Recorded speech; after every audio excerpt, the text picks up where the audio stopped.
ভারতে লেজ গুটিয়ে পালিয়ে যাওয়া শেখ হাসিনা সাহস দেখাচ্ছেন। তিনি নাকি দেশে ফিরবেন শিগগিরই। তিনি কি ফিরবেন? আমরা খেয়াল করেছি বাংলাদেশের মিডিয়াতে একটা খবর এই মুহূর্তে বেশ ছড়িয়ে পড়ছে ভারতীয় একটা পোর্টালের বরাতে। সেটা হচ্ছে শেখ হাসিনা তার নেতাকর্মীদের উদ্দেশ্যে কিছু বক্তব্য দিয়েছেন, যা হয় আর কি, একটা প্যাথোলজিক্যাল লায়ার, একজন সাইকোপ্যাথ, মিথ্যার বাইরে কিছু বলতে পারে। সারা জীবন যে মিথ্যাচার করে গেছেন ক্ষমতায় থাকার সময়, একই রকম মিথ্যাচার করছেন এখনো। কি কি মিথ্যাচার করছেন সেগুলো নিয়ে কয়েকটা কথা বলি, আর ওই প্রশ্নটার জবাব খোঁজার চেষ্টা করি, উনি কি আদৌ দেশে ফিরবেন? ওনার দেশে ফেরার কথা আছে, আমি আসছি। ভারতীয় সংবাদ মাধ্যম দ্য প্রিন্টের খবরে বলা হয়েছে আওয়ামী লীগ নেতাকর্মী ও সমর্থকদের উদ্দেশ্যে বার্তা পাঠিয়েছেন শেখ হাসিনা। সেই বার্তায় তিনি বলেছেন, যুক্তরাষ্ট্রকে সেন্ট মার্টিন ও বঙ্গোপসাগর দিলে আমি এখনো ক্ষমতায় থাকতে পারতাম। প্লিজ একটু নতুন কিছু বলেন। মানে এই একই জিনিস, মানে যখন ক্ষমতায় ছিলেন তখন সবাই হই হই করেছে। আমরা দেখেছি না আওয়ামী লীগের একেবারে পাচাটা কতগুলো সাংবাদিক নামের কুলাঙ্গার বসে বসে তাকে সমর্থন করতেন। কি বলেছেন এসব বলতেন। সো এসব বলার পরও সবাই খুবই হাততালি পেতেন, এবং প্রধানমন্ত্রী কি অসাধারণ সক্ষমতার মানুষ, কি মারাত্মক কেপেবল মানুষ, তিনি আমেরিকাকে বৃদ্ধাঙ্গুলি দেখিয়ে দেশের সার্বভৌমত্ব রক্ষা করছেন, সেন্ট মার্টিন বঙ্গোপসাগর দেননি, ইত্যাদি ইত্যাদি। এই কিছুদিন আগে উনি একই কথা বলেছিলেন। একটা শ্বেতাঙ্গ দেশের মানুষ নাকি তা চেয়েছিল। তারও আগে, ইলেকশনের আগে উনি বলেছিলেন সেন্ট মার্টিন দিয়ে দিলে ক্ষমতায় থাকতে পারতাম। এসব ফালতু কথার কোনো ভ্যালু নেই। আমরা খুব অচিরেই দেখতে পারবো এই তত্ত্বাবধায়ক সরকার, অন্তর্বর্তী সরকার আমেরিকাকে সেন্ট মার্টিনস লিখে দিচ্ছে কিনা। এসব কথা আর খায় না মানুষ। আওয়ামী লীগও খায়, আওয়ামী লীগও কোনোদিন খায় নাই। ওই সব কিছু লোক যাদের কিছু বেনিফিট দরকার তারা সামনে বসে জিহুজুর করেছিল।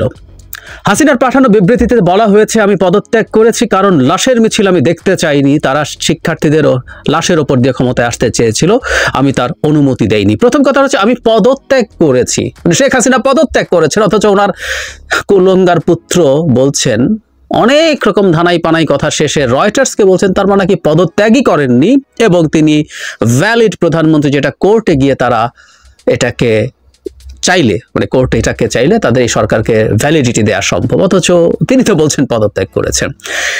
এরপর বলছেন লাশের মিছিল চাননি। মানে প্রথম কথা হচ্ছে মিছিল কত হলে মিছিল হয়? 50,000, 1 লাখ, তাহলে লাশের মিছিল হবে। উনি ওটা চাননি। সত্য কথা হচ্ছে উনি ওটাও চেয়েছিলেন। উনি চেয়েছিলেন এই দেশকে সিরিয়া বানিয়ে কয়েক লাখ মানুষও যদি তার হয়ে সেনাবাহিনী মারতো, হত্যা করতো, করে তাকে ক্ষমতায় রাখতো, তাতে তার কিছু আসতো যেত না, সেটাই তিনি চাইতেন। উনি এটা পারেন নাই। শেষ পর্যন্ত জনরোষ, জনদাবি দেখে সেনাবাহিনী তার ঐতিহাসিক যে দায়িত্ব সেটাই পালন করেছে, তাকে চলে যেতে বলেছে, তাকে পালাতে বলেছে, উনি পালিয়ে গেছেন। এই যে শত শত মানুষ মারা গেল, হাজার হাজার মানুষ আহত হলো, এগুলো মিছিল না তার কাছে। কি বিভৎস বর্বর একজন নারী আমরা খেয়াল করছি। এর পাল্লায় আমরা পড়েছিলাম গত 15টা বছর। এর চেয়ে বিভৎস কিছু আসলে আর হতে পারে না। তিনি আরো বলেছেন, আমি এখনো দেশে থাকলে আরো অনেক প্রাণ হারাতো, আরো অনেক সম্পদ নষ্ট হতো। কেন? আপনি থাকলে প্রাণ হারাতো, সম্পদ নষ্ট হতো? কারণ আপনি খুন করাতে আদেশ দিতেন, হয় পুলিশকে দিয়ে, পারলে মিলিটারিকে দিয়ে, বিজিবিকে দিয়ে, না পারলে আপনার দলের পান্ডাদেরকে দিয়ে। 4 আগস্ট শেষ চেষ্টা করেছিলেন, আমরা দেখেছি। এতে আপনার পান্ডারা যেমন মারা গেছে, আমি বহুবার বলেছি আমার ওই মৃত্যু আমি নিতে পারি না। শুধুমাত্র একটা দানবকে ক্ষমতায় রাখার জন্য সাধারণ মানুষের সন্তান, হতে পারে সে ছাত্রলীগ, যুবলীগ, আওয়ামী লীগ করে, সে কেন জীবন দেবে? তারা বেনিফিট পায় আমি জানি, তারপরও না, এটা হতে পারে না। সভ্য দেশে এটা হতে পারে না। আপনি চলে গেছেন, আসলেই ভালো হয়েছে। এই বার্তা কর্মীদের উদ্দেশ্যে শেখ হাসিনা বলেছেন, ইনশাআল্লাহ শিগগিরই আমি দেশে ফিরছি। পরাজয় আমার, কিন্তু বিজয় জনগণের।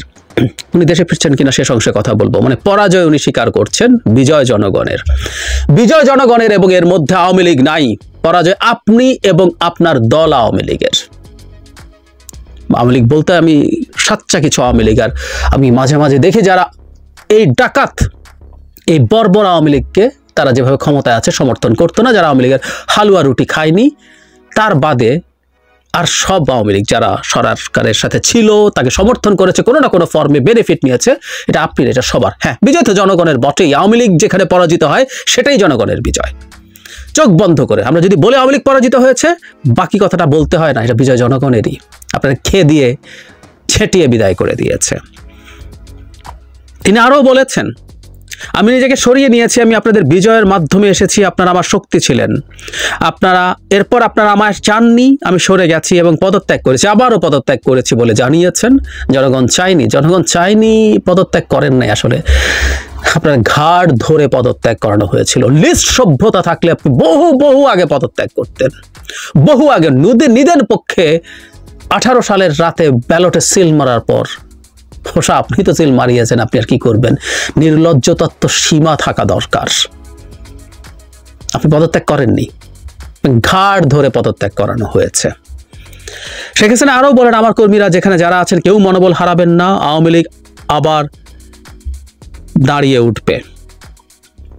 তিনি অভিযোগ করেন, আমি আমার তরুণ শিক্ষার্থীদের আবার বলতে চাই, আমি কখনোই তোমাদের রাজাকার বলিনি, আমার কথা বিকৃত করা হয়েছে। মানে বুদ্ধি শুধু শেখ হাসিনার মাথায় আছে, বুদ্ধি শুধু আওয়ামী লীগের ওই 5-8 সাংবাদিকদেরই আছে। পড়াইতে পারি আজকে স্বাধীন বাংলাদেশে অনেক কথা বলি, পুরো যত সাংবাদিক আছে সবগুলোর একত্র করে আমরা পড়ায় দিতে পারি। আমাদের জ্ঞান বুদ্ধি তাদের তুলনায়, তাই বলে আমরা আমরা অনেকেই আছি। কি বলছেন না বলছেন, এই যে রাজাকার বলিনি, রাজাকার ভুল, তারা ভুলভাবে প্রতিবাদ করছে, এটা স্টুডেন্টদেরকে তুচ্ছ করা। তার মানে তোমরা স্টুপিড, তোমরা কথাই বোঝো না।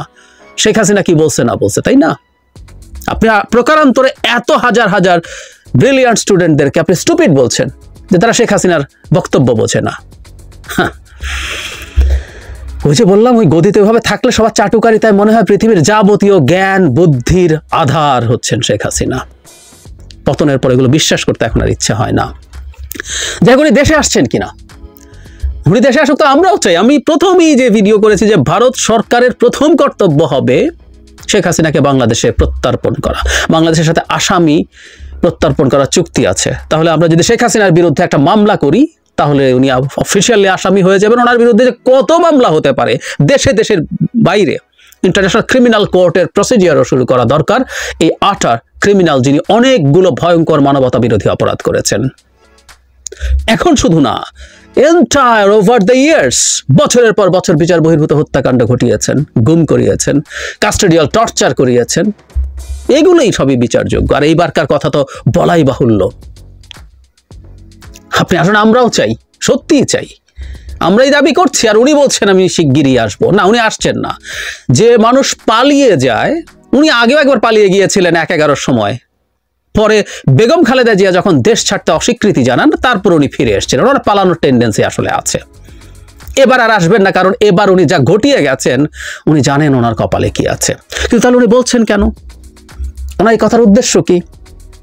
এইটুকু বুদ্ধি আমাদের আছে বোঝার। সেটা হলো আওয়ামী লীগকে দিয়ে শেষ মুহূর্তে আরও কিছু ঘটানো যায় কি না সেটার চেষ্টা করা। আওয়ামী লীগ আর দল হিসাবে কোনোদিন দাঁড়াবে না, কিন্তু একটা কেওস তৈরি করার চেষ্টা, একটা কেওস তৈরি করার পরিকল্পনা আসলে হচ্ছে।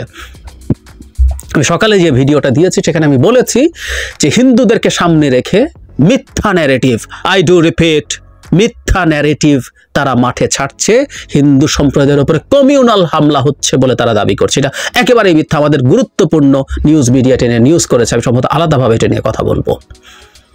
কিন্তু আপনি এটা করছেন এবং 15ই আগস্টে একটা কিছু ঘটানোর চেষ্টা করছেন, এরকম একটা অডিও ক্লিপ আমাদের কাছে এসে হাজির হয়েছে। আমরা জানি এক্ষেত্রে কি কি ব্যবস্থা নিতে হয়, আমরা নিশ্চয়ই সব ব্যবস্থা নিব। সুতরাং লেজ গুটিয়ে পালিয়ে যায় যেই মানুষ, তার সবাইকে বিপদের মধ্যে ফেলে রেখে তিনি দেশে ফিরে আসবেন, নো ওয়ে। লাখ লাখ কোটি টাকা পাচার করেছেন আপনি, আপনার বোন, আপনার ছেলে, সবাই মিলে ওগুলো ভোগ করবেন। জানি তো আমরা, এই দেশ কিছু আসে যায় না। আপনার এই দেশে থাকার তো উদ্দেশ্য ছিল ক্ষমতায় থাকলে যদি এই দেশটাকে ধ্বংস করে সব খেয়ে ফেলা যায়। এখন যেহেতু ক্ষমতায় আসতে পারবেন না, আপনার আর দেশে আসার কোনো কারণ নাই। আওয়ামী লীগ পলিটিক্যাল পার্টি ছিল না বহু বছর থেকে, অ্যাটলিস্ট 18 সালে রাতের সিল মারার পর থেকে ওটার পলিটিক্যাল পার্টি না। সো ক্ষমতায় যদি না আসতে পারেন, হ্যাঁ কোনোদিন যদি ভারতের চক্রান্ত কিছু একটা ঘটানো যায়, আবার যদি আমাদের এক্সিস্টিং সরকারকে ছুঁড়ে ফেলা যায়, তাত্ত্বিকভাবে বলছি, এটা হবে বলে আমি কোনোভাবেই মনে করি না, সেদিন হয়তো আপনি আসবেন।